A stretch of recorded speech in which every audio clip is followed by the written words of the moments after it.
Welcome again, and now I'm joined by Sandra Rothbard from Freight Matters, who is going to speak about smaller retail and how it can work with micro-fulfillment. Thank you very much, Sandra, and the stage is yours.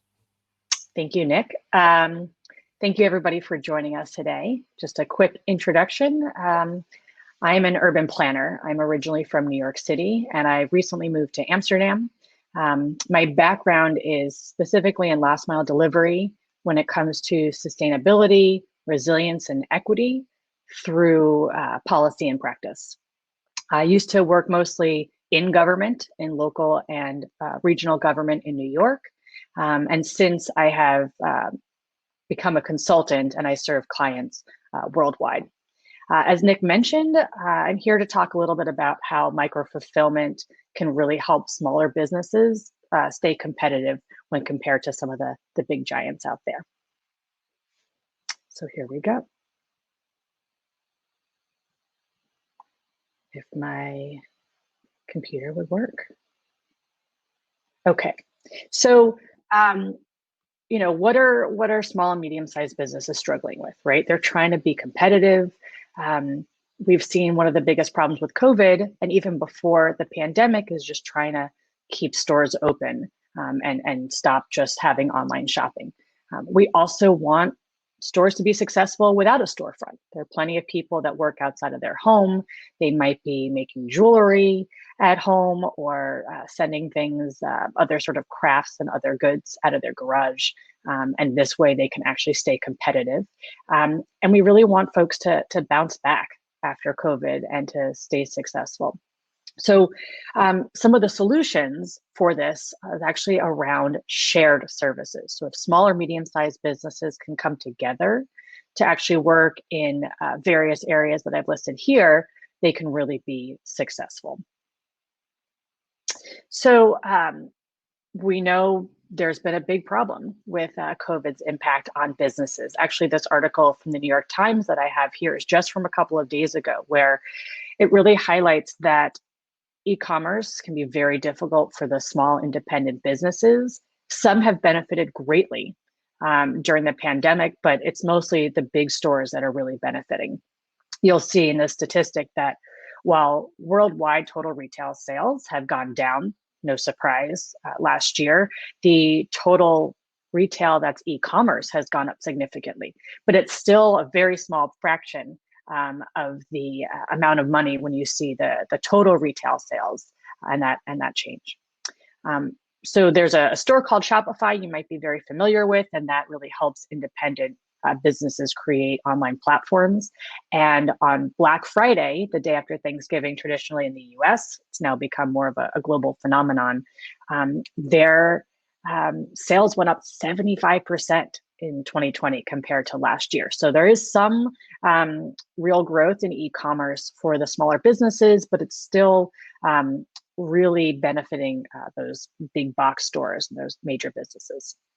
So micro-fulfillment in particular, we've heard from James and Julian, this is really the future for all size businesses. It's expected to grow astronomically in the next 6 years. And it's really going to reduce costs. That's one of the reasons why it's so advantageous and so attractive to different size businesses. And even the bigger businesses are helping the smaller independent stores. So Fulfillment by Amazon is a service that Amazon provides for those smaller businesses. You ship your inventory to them, they will do the picking and the packing. And that's also growing.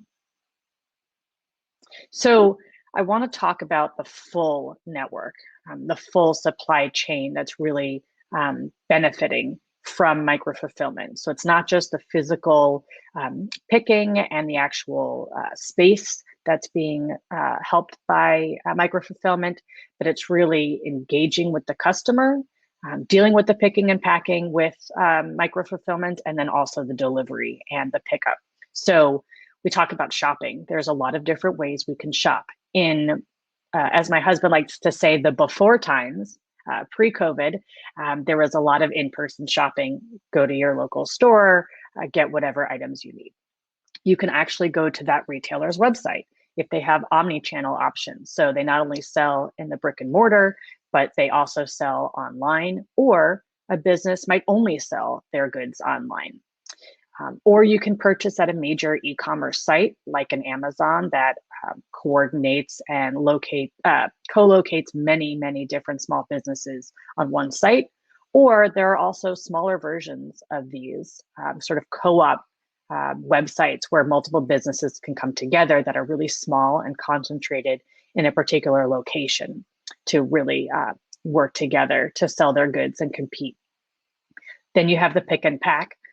James spoke a little bit about this earlier, that sometimes fulfillment actually happens inside the store itself, where you're shopping and there's an employee standing next to you also shopping and fulfilling an online order.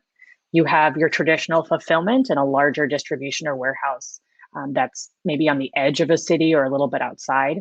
You have a dark store, which is essentially a store where only people who are fulfilling for online orders are picking and packing. And then, of course, the micro-fulfillment center. And then finally, the delivery and the pickup, which has also been talked about a little bit earlier, where you can do click and collect, purchase online, you go pick up in store, also known as BOPIS, buy online, pick up in store. You can also get it delivered straight to your door, which we're all very familiar with, or items can go to a micro hub or a locker. So micro hub is a very small business or small space where you can walk in and they're actually storing a bunch of your goods, sort of like a postal office. And of course, this can also be beneficial because we can use smaller and greener vehicles for that last mile. So we'll go through this a little bit. First is shopping. So as I mentioned earlier, you can go directly to a small or medium-sized business. Here are some brands that can help those businesses actually launch online websites. So you can go directly to the retailer, or of course, these major players where smaller and independent businesses can actually display their products online. Here are some very specific examples of hyper-local sort of co-op sites. This is called High Commerce. It's specifically in New York right now. It's expanding internationally over the next several years. You can actually look up local shops and they will give you lots of details about local products nearby, and they can actually do the delivery or you can go pick up. So this is really aggregating a bunch of smaller retailers in one space. This is a website that's right here in the Netherlands.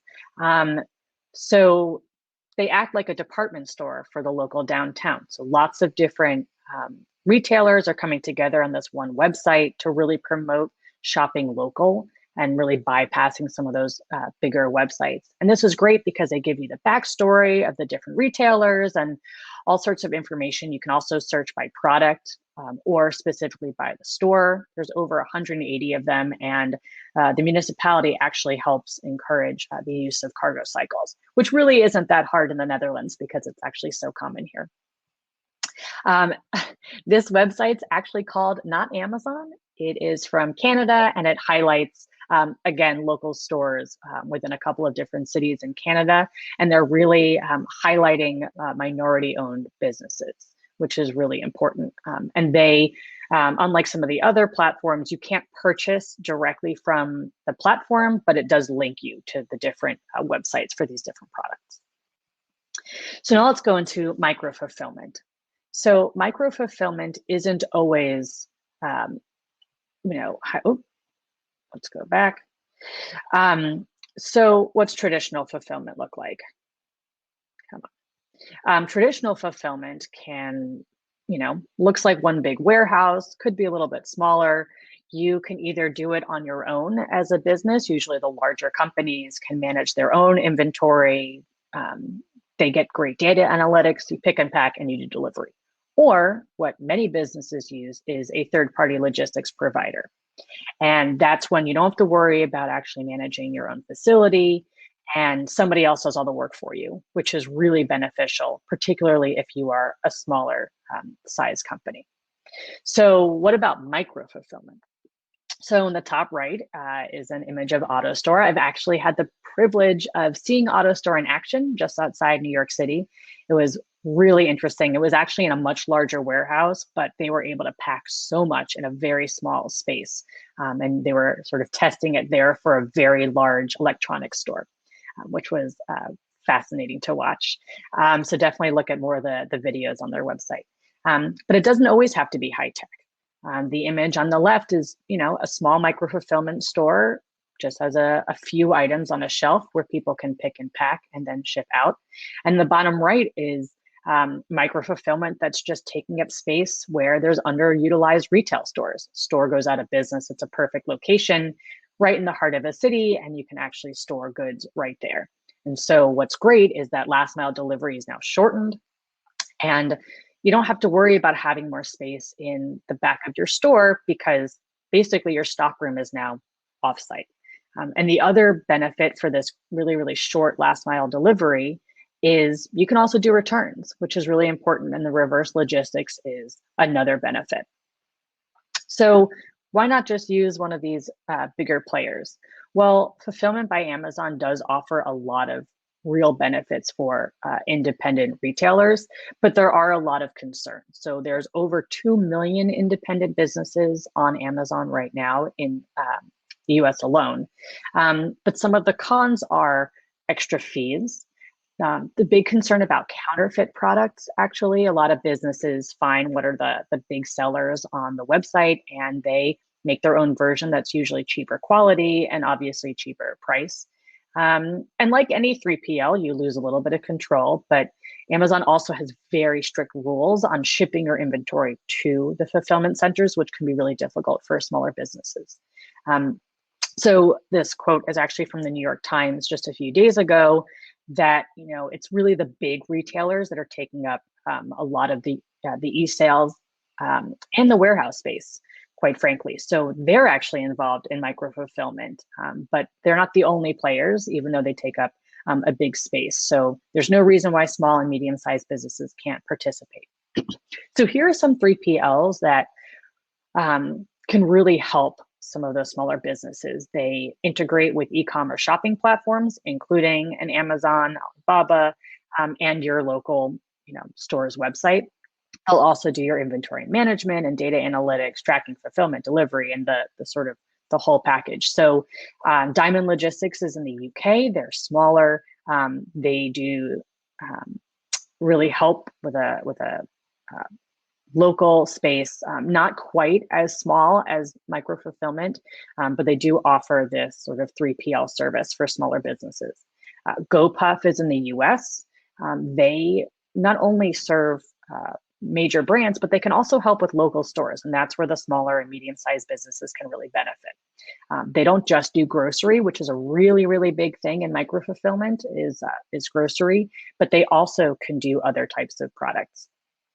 Flex has a huge network of warehouse space. They take extra space that's left over in different facilities, and they utilize that for micro-fulfillment centers. And Reef is another one that has a major presence in North America. Somebody asked earlier about using public parking spaces and parking lots. So they actually do a lot of movement of goods in underutilized spaces, including parking lots. And then finally, Bond, which they coined the term nano fulfillment. I guess micro fulfillment wasn't ideal. And they do a lot of good in underutilized retail space. So a store goes out of business, they can take over that space and put in a micro fulfillment center. This is not exhaustive. This is just a couple of examples of different third-party logistics providers that can really help small and medium-sized businesses who want to get into the world of micro-fulfillment. We've talked about Dark Store, and there's actually a company called Dark Store. They also do micro-fulfillment, and they do the whole thing. They will actually create the website and actually have you put your local products on there or larger brands. They will do the micro-fulfillment, and they have hyper local and hyper fast delivery, 2 hours or less. currently in California and New York only. So the company is called Dark Store, but they have this new app that integrates with their system called Fast AF. So it's a pretty cheeky name, but they've recently rolled that out. So that's sort of a full package from soup to nuts. So now I want to talk a little bit about delivery, because one of the things that I work on a lot is sustainability. So as was mentioned earlier, when you bring goods to a city center and they are hyper local to that receiver, you can use the smaller and greener vehicles to actually make that last mile. Well, Amazon has really encouraged everybody to require same day, next day, even 1 hour delivery.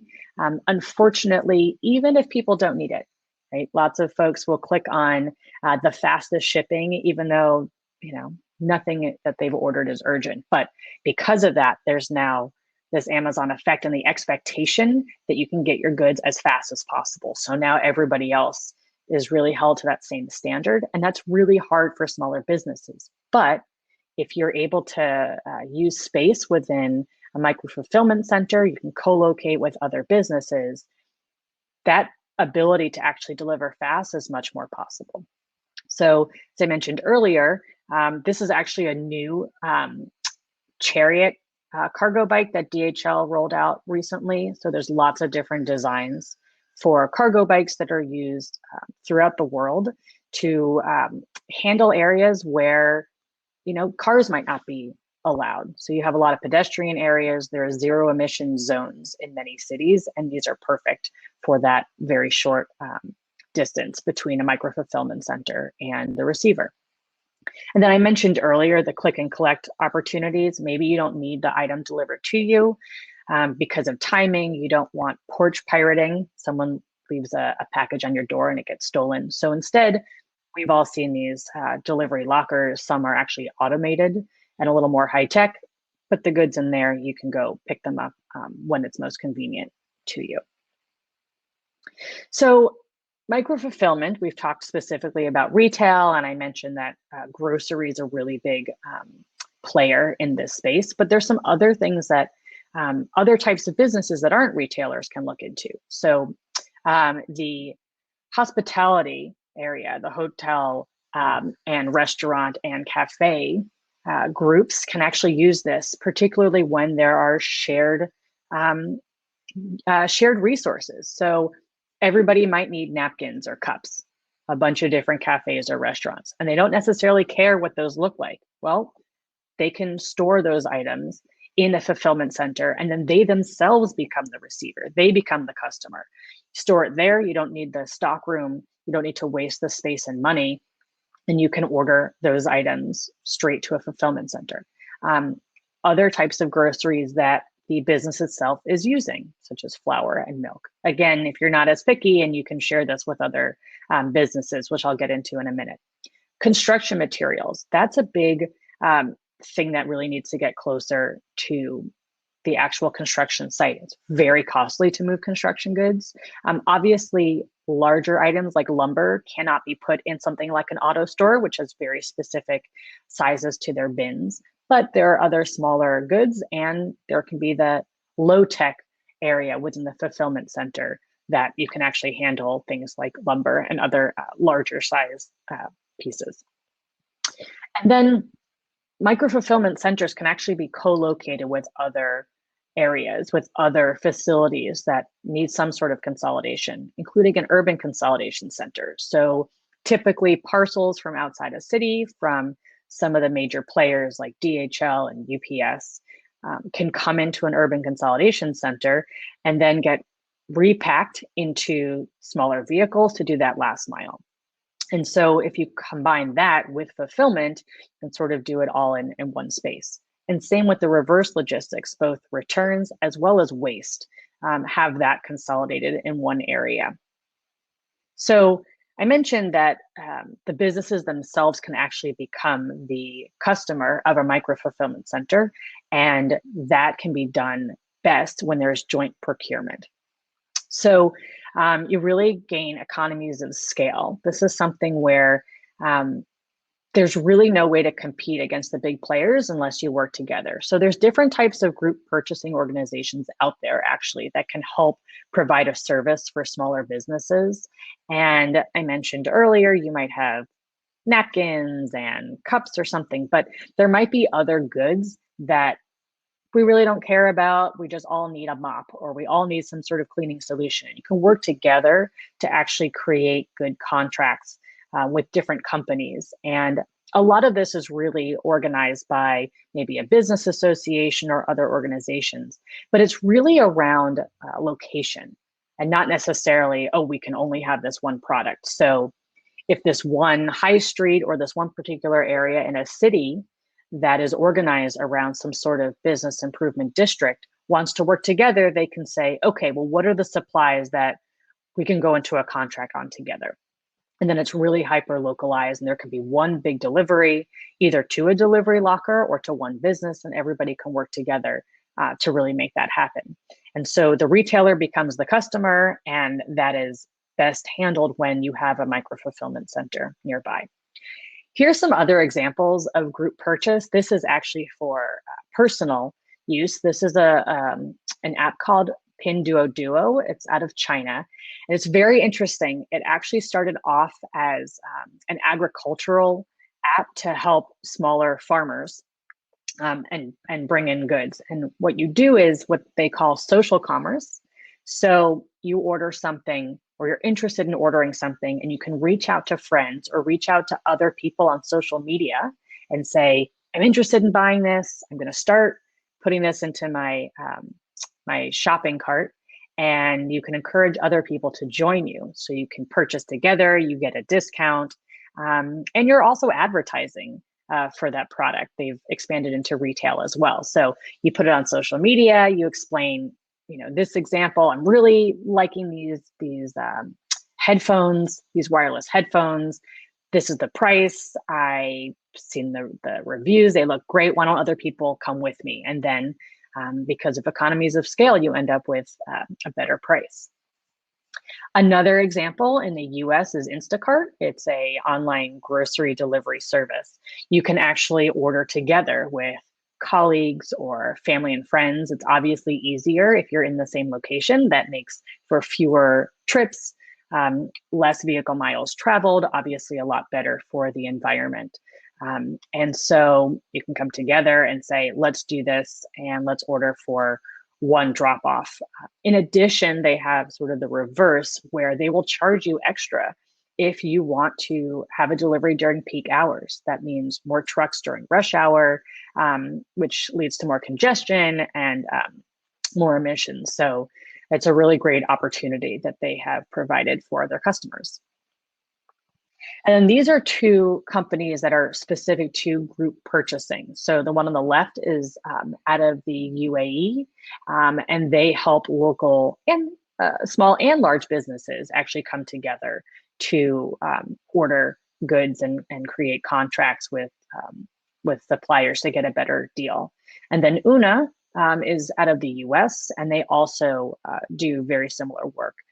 And they have already done a lot of these contracts, a lot of the work. So you can look up and see, well, what am I interested in? And I can join without having to do work and research into office supply companies or things like that.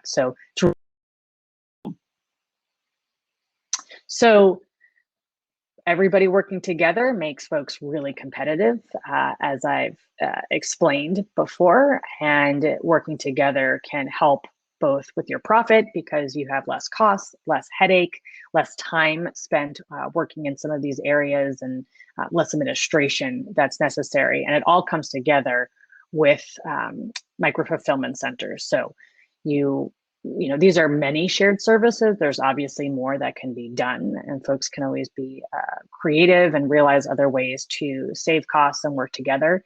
But the micro-fulfillment center really helps bring this all together, because if you can shop and have everything in one location, then you're saving costs on warehousing, and you can get that delivery with, I might order from multiple stores, and if they're all being fulfilled from the same facility, that's one trip.